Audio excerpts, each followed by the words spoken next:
እግዚአብሔር ቃል ስለዚህ ሁላችንም ትንቢተ ዳንኤልን አውጥተን አብረን አንብበን ምዕራፍ 9 ላይ ደርሰናል። ሳምንት 9 ጀምረናል። የተወሰነ ነጥቦችን አንስተን ነበር የጨረስነው። ዛሬም ደግሞ የተወሰነ ነጥቦችን እናነሳለን። እንግዲህ የእግዚአብሔር ቃል ስትማሩ ስታጠኑ ማያልቅ ልክ እንደ ባህር ተቀጥቶ ማያልቅ እግዚአብሔር ቃል ሃሌሉያ። እኔ አንዳንድ ጊዜ የእግዚአብሔር ቃል ባይኖር ምን እንሆናለን ይላል። በዚህ በተጨናነቀች ዓለም የጌታ የእግዚአብሔር ቃል ባይኖር በምን እንቆም ነበር? ምን አቆመን ነበር? ምንስ ያበረተን ነበር? ምንስ አቅም ይሰጠን ነበር ብዬ አምናለሁ። እና ነገር ግን እግዚአብሔር ቃሉን ሰጥቶን በቃሉ ደግሞ ያበረተናል። ሃሌሉያ። የእግዚአብሔር ቃል ሁል ጊዜ ቃሉን መማርን መፈለግን ማጥናትን ባህላችን ብናረገው የሀገራችን ክርስቲያን በሙሉ በተለወጠ ነበርና ስለዚህ ምዕራፍ 9ን ከቁጥር 1 ጀምሮ ነበር ባለፈው አይነው ከ1 እስከ 3 አይተን ጨርሰናል። ዛሬ ግን ምዕራፍ 9 ከ4 ጀምሮ እናነብና እንቀጥላለን። ምዕራፍ 9 4 ላይ እንደዚህ ይላል። ከ4 ጀምር እስከ 19 ያለውን ዛሬ ትንሽ እንገፋለን። እንደዚህ ይላል። 4 እናንብቦ። ወደ አምላክም ወደ እግዚአብሔር ጸለዩ፣ ተናዝዤም እንዲህ አለው። ጌታ ሆይ ከሚወዱህና ትእዛዝን ከሚፈጽሙ ጋር ቃል ኪዳንንና ምሕረትን የምትጠብቅ ታላቅና የምታስፈራ አምላክ ሆይ ኃጢአት ሰርተናልና በድለንማል፣ ክፋትን አድርገናል አምፀንማል፣ ከትእዛዛት ከፍርድ ፈቀቅ ብለናል። በስምህ ለነገሥታቶቻችንና ለአለቆቻችን ለአባቶቻችን ለአገሩ ሕዝብ ሁሉ የተናገሩትን ባሮችን ነቢያትን አልሰማንም። ጌታ ሆይ ጻድቅ ላንተ ነው፣ ጽድቅ ላንተ ነው። እንደ ዛሬ ለእኛ ለአይሁዳ ሰዎችና በኢየሩሳሌም ለሚቀመጡ ለእስራኤል ሁሉ የቅርብና በሩቅም ላሉት አንተን በበደሉበት በበደላቸው ምክንያት በበተንበት ሀገር ሁሉ ከፊት እረፍት ነው ይላል፣ እፍረት ነው ይላል። እንጸልይ። ጌታ እንድናገረን አጭር ጸሎት እናድርግ። ሁላችንም አጭር ጸሎት እንድናደርግ ዘንድ ፈልጋለሁኝ። ጌታ እግዚአብሔር እንድናገረን ልቦናችንን የልብ ጆሮቻችንን የውስጥ ጆሮቻችንን ጌታን የምንሰማበትን ጌታን የምናይበትን ጌታ ደግሞ እንዲከፍትልን አጭር ደቂቃ። ምክንያቱም የእግዚአብሔር ቃል በመንፈስ ቅዱስ ካልሆነ መረዳት አንችልም፣ ማስረዳትም አንችልም። የእግዚአብሔር ቃል በመንፈስ ቅዱስ ነው የተጻፈውም፣ ደራሲው መንፈስ ቅዱስ ነው። በመንፈስ ቅዱስ ተነተው ነው እግዚአብሔር ባሮች የጻፉት፣ ለእኛም የጻፉልን። ስለዚህ ያንን ደግሞ መረዳት የሚቻለው መማር የሚቻለው ማወቅ የሚቻለው ማስተማርም የሚቻለው በጣም በእግዚአብሔር መንፈስ ካልሆነ አይቻልምና አጭር ደቂቃ ጌታ ሆይ ያስተምረን። የልጆች ትምህርት አድርገን በእንድተውም እንዲህ የሚል መጽሐፍ መዝሙር ነበር። አስተምረኝ ጌታ ሆይ አስተካክላት ሕይወቴን፣ አስተምረኝ በሉት እስቲ። አስተምረኝ ጌታ ሆይ አስተካክላት ሕይወቴን። ስለዚህ ጌታ እንዲያስተካክለን እንዲያስተምረን ዛሬም እንለምናለን ጌታን። ሃሌሉያ። ስለዚህ ጌታ ዛሬም በምሕረቱ በቸርነቱ ከኛ ጋር አለ። እግዚአብሔር የተባረከ ይሁን። አቤቱ የተፈራህና ሕያው የሆንክ አባታችን አምላካችን እግዚአብሔር ሆይ እናመሰግንሃለን። ክብር ለስምህ ይሁን። በመንፈስ አማካይነት ለእያንዳንዳችን እንድትናገር ጸልያለሁ። ዛሬ የምንማረው ያንተ ቃል ጌታ ሆይ ሕይወታችን እንዲያረሰርስ እንዲባርከን እንዲጎበኘን አንዳች ነገር ጌታ ሆይ እንድናገኝ ዘንድ ጸጋ እንዲበዛልን ጸልያለሁ። ክብር ሁሉ ላንተ ይሁን በጌታ በኢየሱስ ስም። ከቁጥር 4 ጀምሮ እስከ 17 ያለው ምናልባት የምነበባችሁ ከሆነ ከኋላ ራቅ ካላላችሁ በስተቀር ቢያንስ 4 ነጥቦችን ጊዜ ለመጠቀም እዚህ ጋር ዋይት ቦርድ ላይ ጽፌያታለሁና ትንቢተ ዳንኤል ምዕራፍ 9 ከ4 እስከ 19 ነው። በዚህ ከ4 እስከ 9 ባለው ቢያንስ 4 ዋና ነጥቦችን እናነሳና እንነጋገርበታለን። የመጀመሪያው በዳንኤል ጸሎት ውስጥ የተካተቱ ዋና ዋና ሀሳቦች እንግዲህ ዛሬም ሳምንት ያየነው የዳንኤልን ጸሎት ነው። ዳንኤል በጾምና በጸሎት በእግዚአብሔር ፊት እግዚአብሔር ለእስራኤል ልጆች የተናገረው ተስፋ ቃል ሊፈጸምበት በነበረው ጊዜ ዳንኤል ግን ዝም ብሎ አልተዋም። ሳምንት አይተነዋል። ሁለት ነጥቦችን አንስተነዋል። የመጀመሪያው የእግዚአብሔር ቃል እንደመረመረና በነቢያቶቹ በነ ኤርሚያስ ምን አለ እግዚአብሔር የሚለውን 70 ዓመት ሲፈጸም ይጎበኛቸዋል ቃል እያሰላሰለ እንዴት እንደጸለየ አይተነዋል። ያው በእግዚአብሔር ቃል ላይ የተመሰረተ ጸሎትና በእግዚአብሔር ቃል ኪዳን ላይ የተመሰረተ ጸሎት ሳምንት ስላየን ዛሬ ደግሞ በዳንኤል ጸሎት ውስጥ የተካተቱ ዋና ዋና ሀሳቦች በዚህ ከ4 እስከ 9 ባለው እንመለከታለን። አንደኛው በጸሎት ውስጥ እግዚአብሔር የገለጸበት መንገድ ነው የምናየው። ምዕራፍ 9 4 9 15ንም ብናነበው እስቲ ቁጥር 15 ጋር ያለውን ትንሽ አንብበን እንመለስ። እዛው ሳትደሩቅ 15ኛው ላይ እንደዚህ ይላል። አሁንም ሕዝብን ከግብጽ ምድር በብረት ተች እጅ ያወጣህ እንደ ዛሬ ቀን ዝና ላንተ ያገኘ ጌታ አምላካችን ሆይ ኃጢአት ሰርተናል፣ ክፋትንም አድርገናል።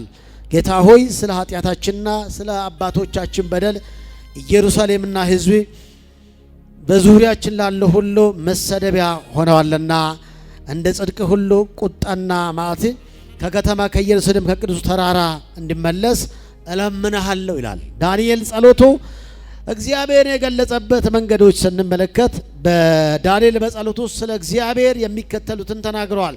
እግዚአብሔር ቃል ኪዳኑን የሚጠብቅ ታማኝ አምላክ መሆኑን። አሜን። እግዚአብሔር ምን ይጠብቃል?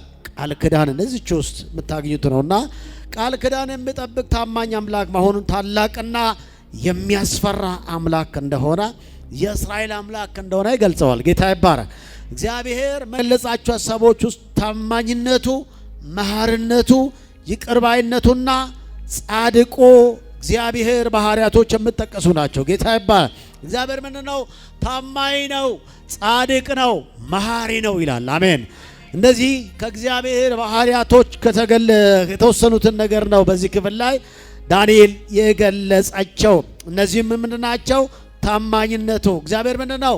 ታማኝ ነው። አሜን። እንደ እግዚአብሔር ታማኝ አምላክ አለ?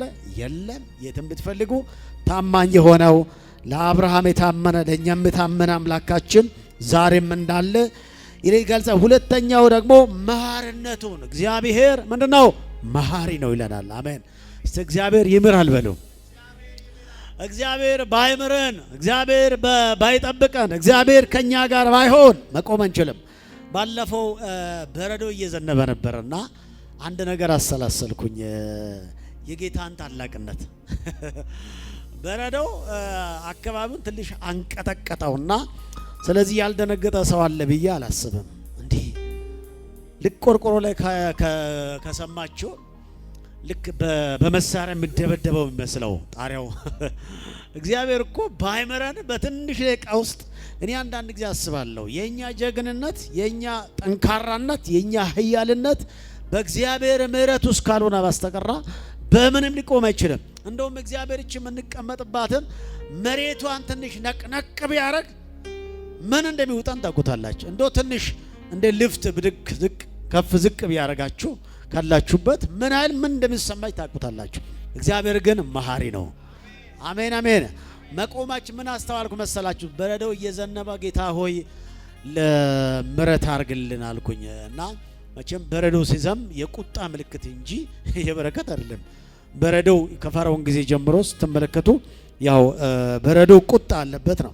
ተምች ሲመጣ ቁጣ ያለበት ነው። መሬት መንቀጥቀጥ ካለ ቁጣ ያለበት እንደሆነ ታስተውላላችሁና ስለዚህ የኛ መቆማችን በእግዚአብሔር ምን ነው? ምሕረት ነው። አሜን።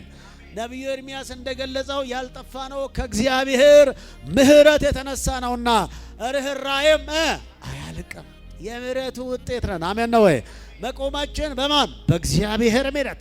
መኖራችን፣ መብላታችን፣ መጠጣታችን፣ ወጥተን መግባታችን በማን? በእግዚአብሔር ምሕረት። እግዚአብሔር መሐሪ ነው። በልስቴ ታማኝነቱ የእግዚአብሔር ብዙ ነው። እግዚአብሔር መሐሪ ነው። ለዚህ ነው ኤርሚያስ ስለ እስራኤል ልጆች ሳስብ እንደዚህ አለ።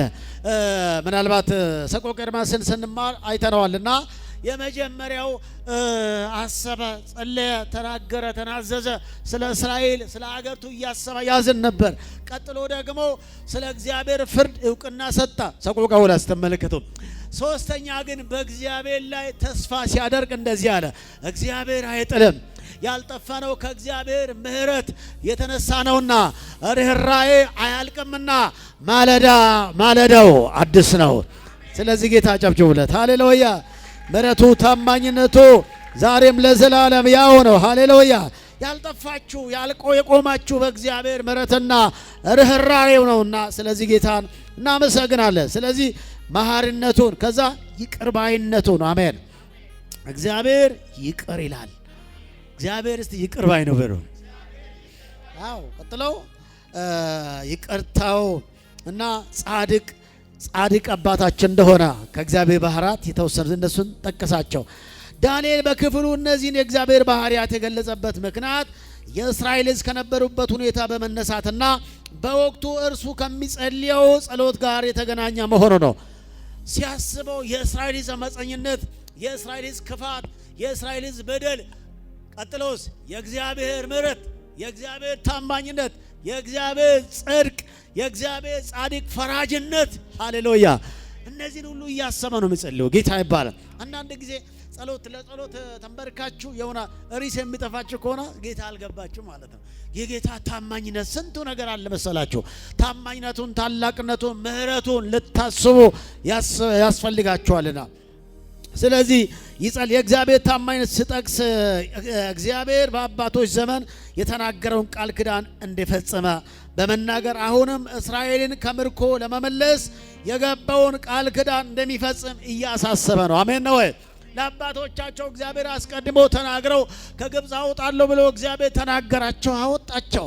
ከነዓን ሰጣለሁ ብሎ እግዚአብሔር ተናገረ፣ አወጣቸው፣ አደረገላቸው። ብዙ ነገር እንዳደረገ ያስብና አሁንም እግዚአብሔር ከምርኮ ከባቢሎን እስራኤልን ለማውጣትና ለመባረክ የተናገረውን ተስፋ ቃል ለመፈጸም እግዚአብሔር ታማኝ ነው።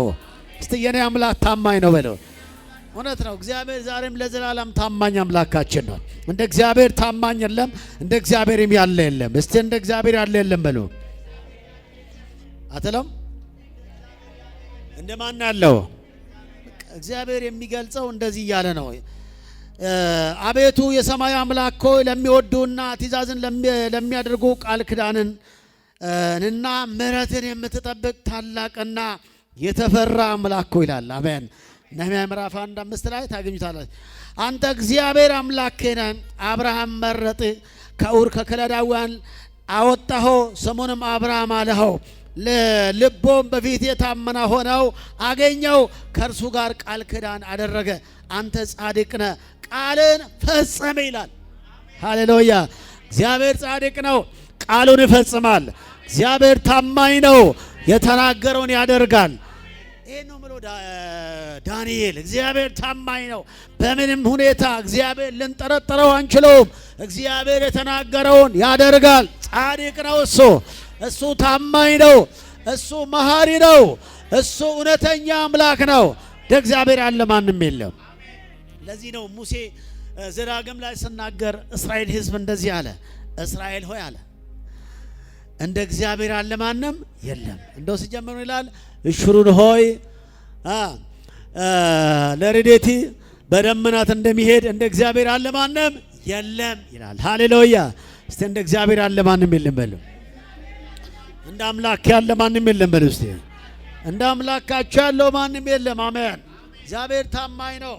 እግዚአብሔር ጻድቅ ነው። እግዚአብሔር እውነተኛ ነው። እግዚአብሔር ሁሉ ጊዜ በእውነት የሚኖር አምላካችን ነው። የእግዚአብሔር ምሕረት ይለዋል። አሜን ነው። የእግዚአብሔር ምሕረት የእነዚህ ሁሉ እግዚአብሔርን ባህሪያት እየገለጸ ነው ዳንኤል በጸሎት ውስጥ። እግዚአብሔርን የገለጸበት መንገድ እግዚአብሔር ጻድቅ ነው፣ እግዚአብሔር መሐሪ ነው፣ እግዚአብሔር ታማኝ ነው፣ እግዚአብሔር እንዲህ አይነት አምላክ ነው፣ እግዚአብሔር ላይ እንከን የማይወጣለት አምላክ ነው። ሃሌሉያ። እኛ ኃጢአተኞች ነን፣ እሱ ግን ምንድነው? ጻድቅ ነው ይለናል። አሜን። ዳንኤል በጸሎቱ እግዚአብሔር ምሕረትና ይቅርታ ለአራት ጊዜ ያህል ደጋግመው ጠቅሷል። ዳንኤል ይህን ያለበት ምክንያት ከ70 ዓመት በኋላ እግዚአብሔር የገባውን ተስፋ ቃል አስቦ ከምርኮ እንዲመልሳቸው በጾምና በጸሎት እየጠየቀ ያለበት ጊዜ ነው። ምዕራፍ 9 ላይ እግዚአብሔር ለእስራኤል ልጆች የገባውን ቃል ኪዳን እንደሚፈጽም በማመን በጾምና በጸሎት እየጠየቀው ነው እግዚአብሔር። ደስ አይል? እንዲህ አይነት ሳምንት አንስቼላችኋለሁ። ዳንኤል ሽማግሌ ነው። በዚህ ጊዜ በምዕራፍ 9 ላይ ወደ 83 ዓመቱ ነው እድሜው ገፋል። ግን እድሜ ቢገፋውም ከመጾምና ከመጸለይ ለሀገሪቱ ለኢየሩሳሌም ከመጾም ከመጸለይ እግዚአብሔርን ከማሳሰብ አላገደውም እርጅናው። አሜን። ዛሬ ያስቸገረን የእምነት እርጅና ነው። አንዳንዱ እኮ ገና ህይወቱ በጌታ እንጭጭ ነው፣ ግን ያረጀ ህይወት ነው ያለው፣ ያረጀ አስተሳሰብ ነው ያለው። የእርጅና መንፈስ ተመታየው። ሳናረጅ እርጅና እሱ ነው አስቸጋሪው፣ ሌላ ችግር የለው። አንድ አገልጋይ እንደተናገረው ስለ ወጣቶች እንዳነሳው ሁሌ እንደምናነሳው የዘንድሮ ወጣት አለ እድሜው 20 ነው፣ ልቡ ግን 80 ነው አለ። እድሜ ስንት ነው? ልቡስ ምን ዋጋ አለው? ተስፋ ይቆርጣል። ባጭሩ ወጣት ነው፣ ገና ይደርሳለሁ፣ ሄዳለሁ፣ ይማራለሁ፣ አድጋለሁ አይልም። ምንድን ነው መለው? አይ ዘንድሮ ይላል። አንድ ጊዜ ከጅማ አገልግሎት እየመጣው ጊዜው ሐምሌ ነሐሴ አካባቢ ነበረና ብዙ ተማሪዎች የሚመረቁበት ጊዜ ነበረና ብዙ ተመራቂ ተማሪዎች ከኔ ጋር በባስ አብረን መጠንና ወልቂጤ የሚባል ከተማ ስንደርስ ሁሉም ጫት ይዞ ገባ እና ከጎኔ ነበረና ተቀመጡት። ከዛ ጠጋብዬ ያናገርኳችሁ እናንተ እኮ ተመራቂ ናችሁ፣ ያው ልብሳችሁም አካሄዳችሁም ያው እያሳየ እና ምን ነው ጫት ይዛችሁ ገባችሁ? አይ መደበሪያችን ነው አሉ። ገና ነገ ደግሞ ወደ ሰፈራችን ላይ ያው ስራ ሁኔታ እንደምታውቀው ነው፣ ያው ስራ የለም። ስለዚህ ያው በጫት ነው ጊዜ የምናሳልፈው አሉ። የተመታ ይሆን ገና ከመመረቁ ተስፋ መቁረጡ ነው የሚያሳዝነው። በተመረቀ ማግስት ሰው ተስፋ እንዴት ይቆርጣል? እማራለሁ አድጋለሁ በምልበት በዚህ ጊዜ ላይ ስለዚህ ዛሬም እግዚአብሔር ተስፋ እንድንቆርጥ አይፈልግም፣ እንድንጸልይ ይፈልጋል። ስንቶች እየጸላችሁ እንዳለ ያው ከዳንኤል መማር ያስፈልጋል። ጸሎት እርጅና አይልም። አሜን ነው። አስራዎቹ ውስጥ ምዕራፍ 1 2 3 ስንማር አይተነዋል። ዳንኤል በምዕራፍ 1 ላይ 17 14 15 እድሜ ክልል ነው የነበረውና ያ ጊዜ የነበረው ህይወት በ80ዎቹም ላይ ያው ነው። አሜን። ልክ ካሌብ እንዳለው አሜን ነው። እናንተም እንዲህ አይነት ህይወት ነው። እኛ ትልቁ ችግራችን መሰረታችን ነው። ጥሩ አላደግንም። ጸሎት ነው ህይወት ጥሩ አላስተማሩንም። በጸሎት አላደግንም፣ አልተማርነውም። ዛሬ ሰው ጸሎት አይፈልግም። ጸሎት ከምትለው እላችሁም ዘምር ብትል ነው ሰው የሚቀለው። ጸሎት አይፈልግም። ያለ ጸሎት መዝሙር እንዴት ይመጣል? ምናልባት የተሰሩ መዝሙሮቻችንን ያው መዘመር ጥሩ ነው ነው፣ ግን ጸሎት ወሳኝ ነገር ነው። ግን ያለ ሰው ጸልይ ትባላል ይበሉ። አዎ መጸለይ ለምድ በሉስ ሁሉ ጊዜ ጸልይ። ተስፋ ቢፈጸም ባይፈጸም መጸለይ ነው። ሰውም ለሚጸልየው ለምን ነው ታውቃላችሁ? የሆነ ሰዓት ነገሮቹ እንዲሆንለት ወይም የሆነ አጣብቁስ ሲገባ ጸሎት የሆነ ወቅታዊ ሁኔታ ሲመጣ የምንጸልየው አይደለም። ጸሎት ወቅታዊ አይደለም። አሜን ነው። ጸሎት የሁሉ ጊዜያችን ነው። ዳንኤል ጸሎቱን እኮ ወቅታዊ ያላረገውም ሁሉ ጊዜ መጽሐፍ ሲናገር ዳንኤል በቀን 3 ጊዜ ምን ይሆን ነበር ይላል? ይጸልያል። በቀን 3 ጊዜ ጠዋት ይጸልያል፣ ቀን ይጸልያል፣ ማታ ይጸልያል። አሜን። እንዲህ አይነት ህይወት ነው ጌታ የሚፈልገው። አሁን የኛ ጸሎት መቼ ነው የሚጸልየው? ጾም ጸሎቶቻችን መቼ ነው የምንጸልየው? ወይ የሆነ ችግር ሲያጋጥመን ወይም አመቱ ሊያልቅ አካባቢ የጴንጤ ሱባኤ የሚባለው አለ። 5ቷ ቀን የጴንጤ ሱባኤ ነው የሚባለው። 5 ቀን ነው የምንጸልየው። ኢየሱስ ያደናል። መሆን የለበትም ሁሉ ጊዜ። አዲሱ አመት እየመጣ ነው። አሁን በየቦታ ጾም ጸሎት፣ እኛም ጋር ጾም ጸሎት አለ ከአንድ ጀምሮ። እኛ ጋር በእርግጥ የተለመደ ነው። በጣም ረጅም ጊዜ ነው። ነሐሴ ወር ጸሎት ረጅም ጊዜ ነው እና ስለዚህ ዛሬም እየጸለይን ነው፣ ነገም እንጸልያለን። ግን አዲሱ አመት እየመጣ ነው። ብዙ ሰዎች የመሻገሪያ ፕሮግራም እያለ እየጸለይን አለ። መሻገሪያ ብቻ አይደለም፣ ቀጣይም ትጸልያለህ። አሜን። መጪም መጸለይ ያስፈልጋል። በቀን በየጊዜው ጸሎት እንጀራ ሊሆን ይገባል። እንጀራ ሳትበላ መኖር እንደማትችል ቢያንስ እንደዚሁ የማይጸልይ ሰው መኖር አይችልም። ጎን ያለ ሲያዛርግና እንጀራ እንደምትበላ ጸሎትም ጸልይ በል። በቀን 3 እንደምትበላ በሉት። 3 ጊዜ ጸልይ። 4 ማርጎክ ቻልክ በሉት። በቀን ስንት እንበላለን? ቢያንስ በትንሹም ቢሆን 1 ጉርሻም ቢሆን 3 ያልበላ ሰው አይኖርም። በፕሮግራም ካልሆነና ብታጡም ከአንድ ዳቦ አታጡም፣ ትበሉታላችሁ። እንደምንም አድርጋችሁ አለስለሳችሁ ቢሆን ግጥም በቃ ሆዳችንን እንዲይዝልን ማለት ነው። ስለዚህ እንደዚሁ ደግሞ በቀን 3 እንደምንበላ በቀን ደግሞ እንደዚህ እንጸልይ ነው። አሜን። ስለዚህ ቃል ማታጠኑ ከሆነ መጸልይ ከሆነ ህይወት ሊያድግ አይችልም። ባዶ ነው። ሁሉ ጊዜ ልክ መኪና በቁልፍ እንደምነሳ በአገልጋይ ነው የምትነሱ ማለት ነው። አገልጋይ እጅ ነው 30 ደቂቃ ሙሉ አንድ ሰው አሁን ያለው ክርስቲያን ለማስነሳት 30 ደቂቃ ያስፈልጋል። ምክንያቱም ሰውዬ ላይ እጅ ጭነን ዘይት ቀብተን ናቃ አርገን ከዛ በኋላ ሰውዬ ከዛው አሜን ሻሻ ማለት ጀመረ። ሰውዬው መጣ። አሜን ለምን የለውም ማዛን ያለው የዕለት ጸሎት የለውም፣ ቃል የለውም፣ አምልኮ የለውም፣ መዝሙር የለውም። ቤቱ ላይ የተነቃቃ ሰው አይደለም፣ የደከመ ሰው ነው የሚመጣው። ህይወታችን ቤት ላይ ቢበረታ ቸርች ላይ ገና ሳንጀምር ታታታታ ነው የምትለው። አሜን ነው። ኢየሱስ ያድናል። ለምን ህይወት የበረታ ይሆን? ዛሬ ምን አየመሰላችሁ? ትንሽ ወጣ ብለን ነበር በጸሎት ነው የወጣነውና እዛ ኪዳነ ምሕረት ጋር እናታችን ማርያም ጋር ደረሰንና እዛ የቆሙ ሰዎችን አየን። ዝናብ እያካፈሩ እኛ ወደዚህ ወደ ጸሎት እየመጣን ነውና ዝናብ እያካፈሩ ያለው በካፊያ ደግሞ ነጭ ለብሶ ቆሞ እንግዲህ ጌታ ገብቷቸውም ይሁን አልገባቸውም ብቻ ስራታቸው ደስ አለኝ። በዝናብ ቆሞ ሰው ይጸልያል። እናንተ ብትሆኑ አንድ ጣብታ ብለው እዛ ነው የምትሉት አይደል? ሰው ቆሞ አንድ ሁለተኛ ደግሞ በጣም ገረመኝ። ምንጣፍ ይዞ ይመጣል ከልጆች ጭምር። አንተ እንጀራ ይዘህ ትመጣለህ፣ እሱ ምንጣፍ ይዞ ይመጣል። ኢየሱስ ያድናል። ምንጣፍ ይዞ ሰው እንዴ! አው ግን ስራታቸው ደስ ይላል። ምን ዋጋ ያለው ጌታ ከሌላ እሱ ነው እንጂ እንደ ግን ደስ በጣም የገረመኝ እኔ ደግሞ አንድ ቅናት አለ። ቆይ ጴንጤ ይሄን ጫካ ውስጥ ነው የሚኖረው አልኩ። ግን መቼ ነው ሰው ጸሎት አውጆ ሰው እኛ አሁን 8 ቀናችን ስንጸልይ አንድ ሰው አልመጣም። ቢያንስ ከልጆች ጋር 5-6 እየጸለይን ጉዳይ የለብኝ ለእናንተም እጸልያለሁ። ጌታ ይባላል። ያው ጉበኛ ስለሆንኩኝ እጸልያለሁ። ማን መጣ አልመጣ አላውቅም። ግን የሚያሳዝነው ግን በየቸርቹ ብትሄዱ 2 ሰው 3 ሰው ነው።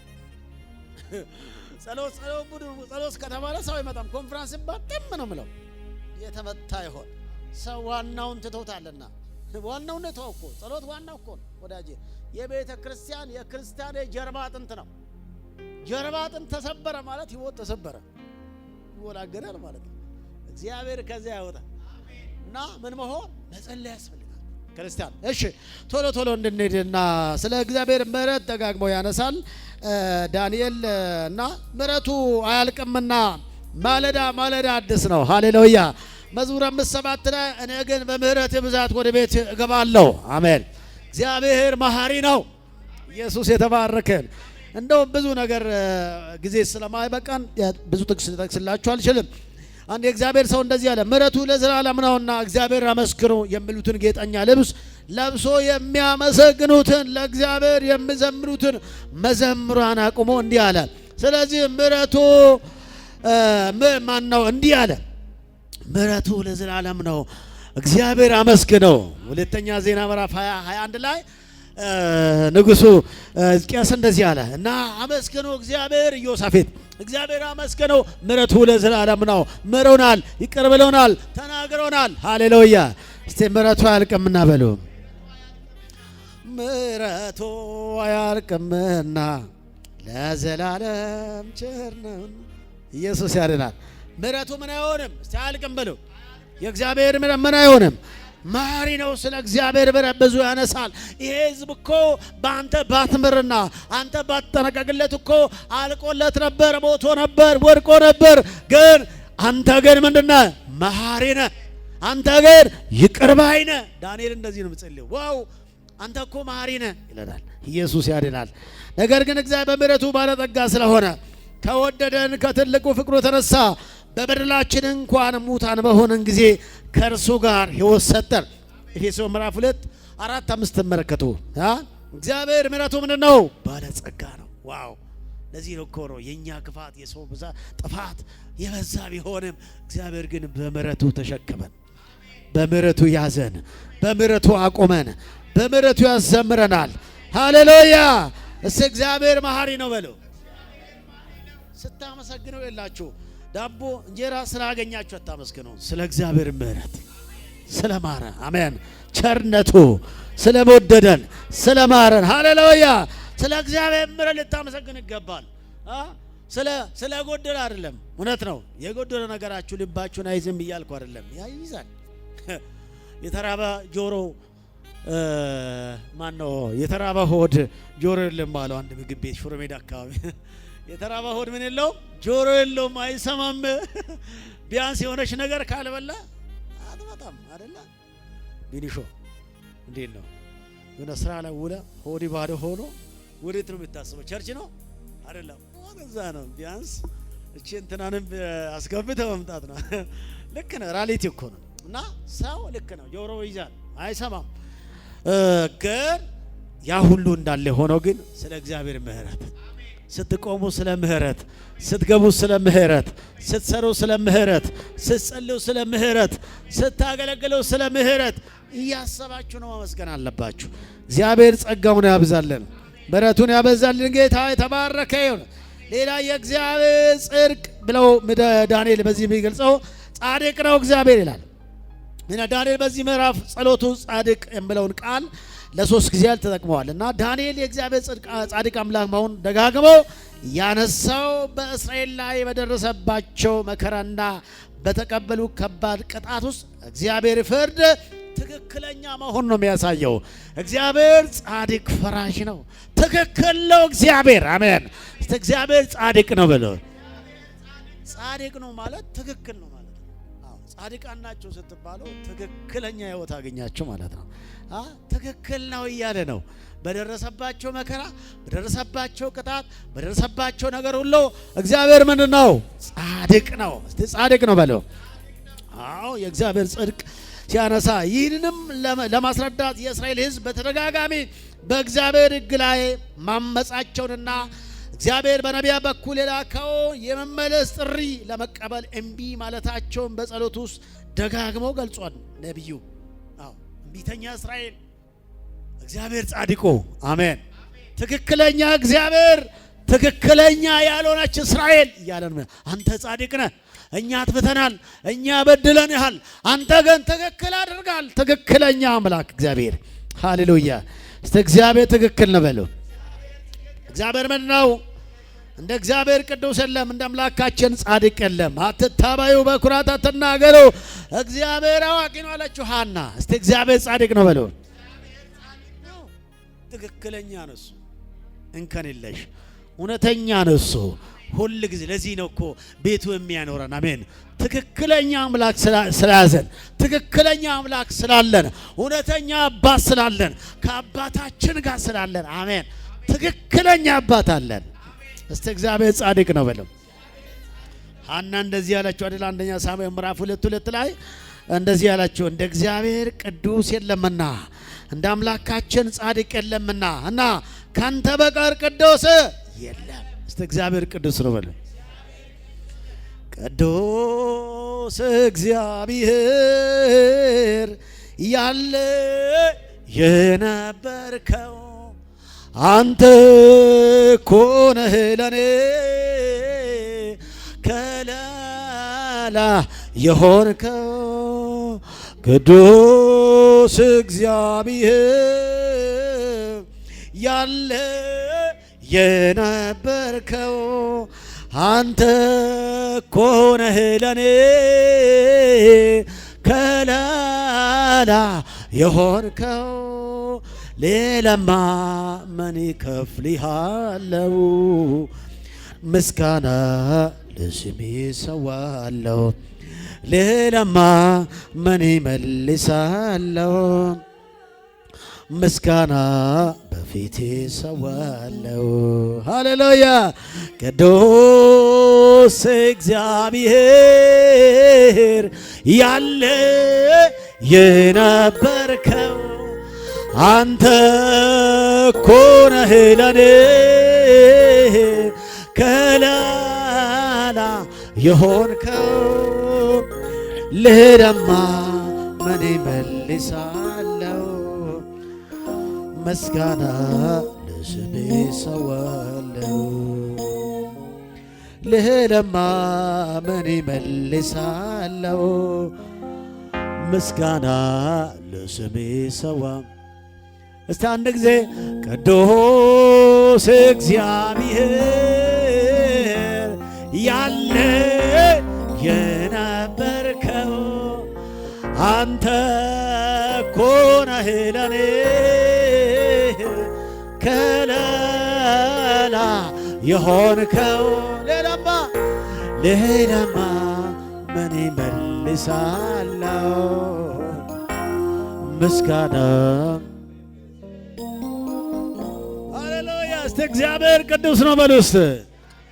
እግዚአብሔር ጻድቅ ነው በሉ እስቲ። እግዚአብሔር ቅዱስ ነው። እግዚአብሔር ጻድቅ ነው። ሃሌሉያ! ቅዱስ አምላካችን ነው ከለላችን። ቅዱስ አምላካችን ነው አባታችን። ቅዱስ አባታችን ነው ጻድቅ አባታችን። ሃሌሉያ! ኢየሱስ ያድናል። ሌላ አንድ ነጥብ ልጨምርና ልጨርስ የዛሬውን። ሃሌሉያ! እንዘምርበታለን። ያዝልኝ እዛው ጋር። ኢየሱስ የተባረከ እንደ እግዚአብሔር ያለ ማንም የለም። ዳንኤል ሁለተኛ ነጥብ የሚያነሳልን ዳንኤል ምንድነው ምለው? ሁለተኛው ንስሐና ምህረት ምዕራፍ 9 ቁጥር 5 6 7 8 14 15 ስትመለከቱ የንስሐና ምህረት ሃሌሉያ። በዚህኛው ዳንኤል በኑዛዜውና በንስሐው የሚከተሉ ነገሮች ጠቅሶታል። ማመጻቸውን ኃጢአት ሰርተናል፣ በድለንህማል፣ ክፋት አድርገናል፣ አምፀንማል በማለት ከእግዚአብሔር የተሰጣቸውን ሕግ አለመጠበቃቸውን፣ አለመታዘዛቸውንና መተላለፋቸውን ከእግዚአብሔር ፍርድ ፈቀቅ ብለናል። ለሀገር ሕዝብ ሁሉ የተናገረው ባሪያዎችን ነቢያትን አልሰማንም ብሎ ገልጿል። ምህረት ቅርታ በነቢያት እግዚአብሔር ቢያስጠነቅቀንም እንኳን ልንሰማ አልቻልንም፣ ልንመለስ አልቻልንም። እግዚአብሔር ጽድቅ ልንከተለው አልቻልንም። ምን ይላል? ኃጢአት ሰርተናል፣ በድለንህማል፣ ክፋት አድርገናል፣ አምፀንማል፣ ከትእዛዝህ ከፍርድ ፈቀቅ ብለናል። ለአገሩ ሕዝብ ሁሉ የተናገሩትን ባሪያዎችን ነቢያትን ምን አላደረገንም? አልሰማንም። እዚሁ 9 ውስጥ ነው። ከየትም የመጣ ነገር እዚሁ ያለውን ነው እያነበብኩ አለሁ። ኢየሱስ የተባረከ። ቃሉን ከመስማት ፈቀቅ ማለታቸውን ቃልን እንዳይሰሙ ፈቀቅ ብለዋል በማለት ኃጢአታቸውን ለመመለስና በንስሐ ወደ እግዚአብሔር ለመቅረብ አለመፈለጋቸውን ከኃጢአታቸው እንመለስ እውነትን እናስብ ዘንድ ወደ አምላካችን ወደ እግዚአብሔር ፊት አንለምንም ያሉበትን በማለት የገለጸ ሲሆን ዳንኤል ለደረሰባቸው ውርደትና እፍረት ተጠያቂዎቹ እነርሱ ራሳቸው ነበሩ። ያው እንግዲህ ነቢያትን ኤርሚያስ ባለፈው አንችላችኋለሁና ነቢዩ ኤርሚያስ ረጅም ዓመታት ተመለሶ ፍርድ እየመጣባቸው ነው እያለ ሲናገር ህዝቡ ግን ሊሰማ አልቻለም፣ እምቢ አለ። ስለዚህ ተጠያቂም እነማን ናቸው? ከዛ በኋላ ባቢሎናውያን መጡና አፈራረሱባቸው ከተማቸውን። ህዝቡን ደግሞ በሶስት ዙር ወደ ምርኮ ወደ ባቢሎን ወሰደባቸው። አገሪቱ ባዶ በሆነበት በዚህ ሁኔታ ለዚህ ለደረሰብን ሁሉ እኮ ተጠያቂ ራሳችን ነን ይላል። እግዚአብሔር ሊጠየቅ አይችልም። እግዚአብሔር አስቀድሞ ይናገራል፣ አስቀድሞ ማስጠንቀቂያ ይሰጣል፣ አስቀድሞ ተመለስላል። ከዛ በኋላስ ተጠያቂው ራሱ ሰውዬ ነው የሚሆነው። ዳንኤል የሚለው ይህን ነው። ተጠያቂው ራሳችን ነን። እነርሱ ራሳቸው መሆናቸውንና እግዚአብሔር በፍርዱ ሁሉ ጻድቅ መሆኑን ስለዚህ ክፉ ነገር ጠብቀው በእኛ ላይ አመጣ። አምላካችን እግዚአብሔር በሚሰራ ሁሉ ጻድቅ ነው፣ እኛም ቃሉን አልሰማንም ነው። ኢየሱስ ያድናል። አምላካችን በሚሰራው በሚያደርገው ሁሉ ምንድን ነው? ጻድቅ ነው፣ ትክክል ነው፣ ልክ ነህ አንተ እግዚአብሔር። አንዳንድ ጊዜ ሰው ራሱን አይመለከትም እኮ እግዚአብሔር ነው የምናገረው፣ ራሴ ነኝ አይልም። አንድ ጊዜ አንድ ሰው ዛፍ ላይ ይወጣል ይባላል። በጫማው ዛፍ ላይ ነው የሚወጣው። በጫማ ዛፍ ላይ እየወጣ ባለበት አጅሬ ሰይጣን አገኘዋል። አንተ ምን እየሆንክ ነው? አሁን እኔ ለማሳበብ አይደለ እንደዚህ ብትሞክሩ አለ ሰይጣን እንደዚህ ያረገኝ ልትለኝ ነው። እኔ ለማላከክ አይሆንም። እግዚአብሔር ላይ አይደለም ማላከክ ራሳችን ላይ። ብዙን ጊዜ ሰው እንደዚህ ሰይጣን አሳስተውኝ ሰረኩ፣ ሰይጣን አሳስተውኝ ወደቅኩ፣ ሰይጣን አሳስተውኝ እንደዚህ ሆንኩ ይላል። ለምን በቃ ደከመኝ ወደቅኩ ብትል ያምራል አይደለ? ደከመኝ አይ ስለራበኝ ሰረኩ ለምል ሰው መልስ አይሆንም። ስለራበኝ አይደለም እግዚአብሔር ስራ ቃይልማ ተጠያቂ ራሳችን። ብትወድቅስ አለው ሰይጣን ብትወድቅስ አሁን እሱ ልትል ነው አጅሬ ስሜ መቼም በታወቀ ነው። እና እግዚአብሔር ራሴን ነው መመልከት አለብን ራሳችን። እግዚአብሔር እንደዚህ ያደርጋል ተናገረኝ አልፈጸመም ካላችሁ ችግሩ ያለው እግዚአብሔር ጋር ሳይሆን እኛ ጋር እንደሆነ ሊገበር ይገባል።